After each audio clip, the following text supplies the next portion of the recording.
No, no, no, man. You need to be swole. And you're like, holy shit, I don't even know what that means. Give me 4. Sign it up.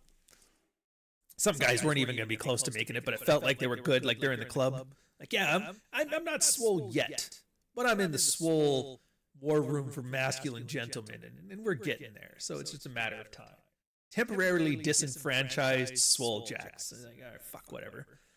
And then it got to the point where it was just absurdity, where you have some dude who's on, from what I understand, like 5,000 milligrams or some insane amount of like testosterone and human growth hormone. He looks like a human gorilla, and he's eating raw liver, just, and not even with like a knife and fork, just fist subject matter expertise. Or you can have less shame than everybody else, and there is a arms race to who has the least shame. We thought Zerka, well, no, we thought Sneeko was the top. Dude, Sneeko talks about getting cucked and how it's fun.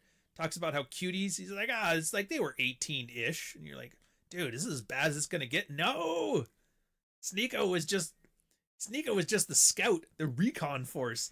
Then you had that Zerka guy who's, I don't even know what the fuck he's up to, but every time I see him, somebody posted that photo of him getting punched out. He gets right mad on that. And I've heard Rolo doing some flagpole ramblings about him, so like I already figured out. And then Tate's like, oh, well, have you tried creating your own Epstein Island? You're like, oh, really? Cool. And then everybody now, oh my God, they're like, hey, grab all these things. And so how do you stand out from the list? Well, you can have talent. You can have something you prefer to talk about. You can have some enjoyment or subject matter expertise, or you can have less shame than everybody else. And there is a Islamic protests a week. Every Canadian city, they're funding it, but they are running them like a Twitter ad. It's just everywhere. It's like Ian Carroll. You're like, how did this happen? It came out of nowhere, and now they're everywhere. For some reason, all that magical small hat power doesn't seem to do shit there. So it's a very selective Cthulhu. She can ditch her husband. She can become a harem broad to the Tates. Nothing's gonna matter. Nothing's gonna stop her. Casey fucking Anthony. You remember her? The chick that duct taped her kids, threw them in the back of her car, dumped it in a river, went to the bar, then went to prison, got a very lenient sentence because, like, whammon. Am I right? If a guy had duct taped a kid and thrown him in the back of the car, he'd have been hung from the gallows. We don't even hang people anymore. There'd be a video out there of like those ones where the guy's just sitting as they're taking a guy to the courthouse, and the dad of like one of the kids just shoots the guy. They would have been videos of that shit everywhere.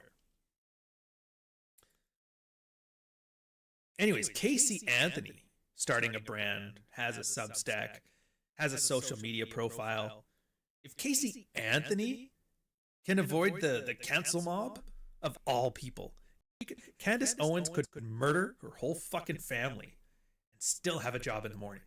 And I don't mean to make this sound insensitive. I don't mean to make this sound crude. I don't mean to make this sound cynical or curmudgeon-y or whatever word you want to use that's negative and feels bad. But this is the best news you could hear as a content creator.